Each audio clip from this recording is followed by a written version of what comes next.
গ্রামের খেটে খাওয়া নিতান্তই সহজ সরল মানুষ এরা। মোবাইলের অ্যাপস সম্পর্কে নেই তেমন কোনো ধারণা, আর এই জন্যই তারা ভেবেছিলেন হয়তো এবার ঘুরবে তাদের ভাগ্যের চাকা। কিন্তু কিভাবে? হঠাৎ একদিন তাদের মোবাইলের পর্দায় এসে হাজির হয় একটি অনলাইন অফার। মাত্র কয়েকদিনেই দ্বিগুণ লাভ।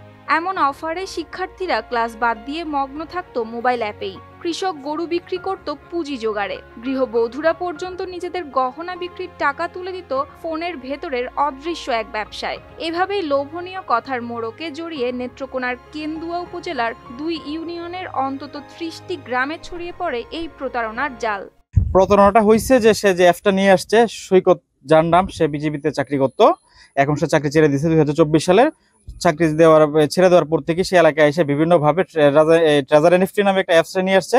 ওই অ্যাপসের মাধ্যমে টাকা ডিপোজিট করলে আমরা বিশাল পরিমাণ লাভ পাবো, এভাবে সে প্রলোভন দেখাইছে। বলছি ট্রেজার এনএফটি নামক এক অ্যাপের কথা। এর মূল হোতা ছিলেন মাহমুদুল হাসান সৈকত। একসময় বিজিবির চাকরি ছেড়ে এসেছিলেন তিনি। প্রথম দিকে বিশ্বাস অর্জনের জন্য অনেককেই দিয়েছিলেন লাভের টাকা, কিন্তু তারপর সময় গড়াতেই লাভ নয়, শুরু হয় লোকসানের দীর্ঘশ্বাস।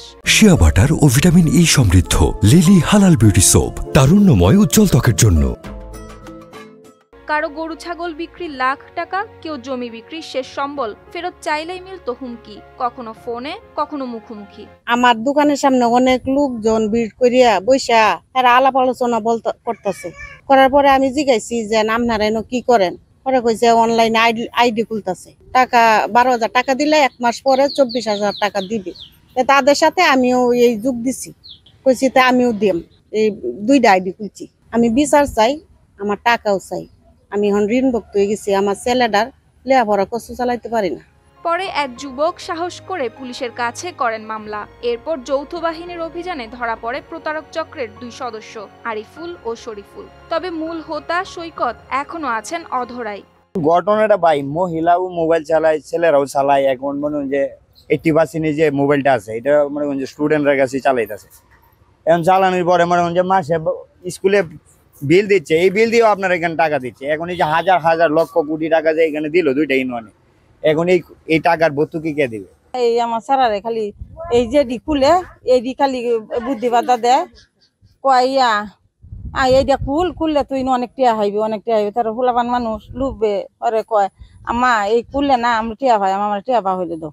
এই প্রতারণা শুধু টাকা নয়, কেড়ে নিয়েছে গ্রামের মানুষের স্বস্তি আর নির্ভরতা।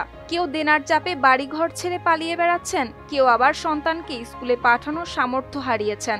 এমনকি কারো কারো সংসারও গেছে ভেঙে, শুধু এই প্রতারণার ফাঁদে পা দেওয়ার কারণে। এই নেত্রকোনায় তার বাড়ি, তার নাম সৈকত রহমান। সে পলাতক আছে, তারা ধরতে পারে না আইন শৃঙ্খলা বাহিনী। তারা ধরলেই সবকিছু পাওয়া যাবে। প্রলোভন দেখায় সে ফোনের মাধ্যমে ফেসবুকে ছাড়ছে, তাহলে আমাদের সাথেও সে খেলাধুলা করতো। সে বলছে যে আপনারা ওইটার মধ্যে অংশগ্রহণ করেন, আমি ভালো একটা প্রফিট পাইতেছি, তোমরা ভালো একটা প্রফিট পাইবা। বাহিনীদেরকে আমার আহ্বান জানাচ্ছি এইটাই যে আপনারা দ্রুত একটু চেষ্টা করেন, আর তাদেরকেও একটু এটার অবগত তার জন্য একটু চেষ্টা করে দেন। আপনারা অনলাইনে টাকা নিয়ে গেছে। এদিকে মামলাটি সর্বোচ্চ গুরুত্ব দিয়ে তদন্ত করা হচ্ছে বলে জানিয়েছে পুলিশ, আর চক্রের মূল হোতাকে ধরার জন্য অভিযান চলছে বলে জানান এই পুলিশ কর্মকর্তা। ঘটনাটা জানার পরপরই আমরা পুলিশ ওখানে পাঠাই। পুলিশ পাঠানোর পরে আমরা ঘটনাটা কি বিস্তারিত জানার চেষ্টা করি। জানার পর ঘটনার যখন সত্যতা পাই তখনই কিন্তু আমরা এটার বিরুদ্ধে আইনগত ব্যবস্থা নিই। মামলা হয়েছে এবং ইতিমধ্যে কিন্তু আমরা জানেন যে 2জনকে আমরা অ্যারেস্ট করতে সক্ষম হয়েছি, এটার সাথে জড়িত যারা আছে। এবং এটার সাথে আরও পেছনে আমাদের কাছে আপাতত দূষিত মনে হচ্ছে যে আরও বেশ কিছু লোক জড়িত আছে। এবং এটার পেছনে যারা মূল হোতা কিন্তু এখন পর্যন্ত বাইরে আছে। আমরা সেই মূল হোতাকেই ধরার চেষ্টা করছি। সবচেয়ে বড় জিনিস হচ্ছে যে এর সাথে যারা জড়িত আছে প্রত্যেকে আমরা ধরার জন্য চেষ্টা করছি আইনগত দিক দিয়ে।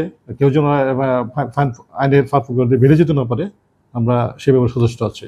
গ্রামবাসীদের এখন একটাই দাবি, এই প্রতারক চক্রকে আইনের আওতায় এনে দেওয়া হোক দৃষ্টান্তমূলক শাস্তি, আর ব্যবস্থা নেওয়া হোক তাদের হারানো অর্থ ফেরতের। তাদের ভাষায় স্বপ্ন দেখা কোনো অপরাধ নয়, কিন্তু সেই স্বপ্নকে হাতিয়ার করে নিঃস্ব করা কোনোভাবেই ন্যায়সঙ্গত কাজ নয়।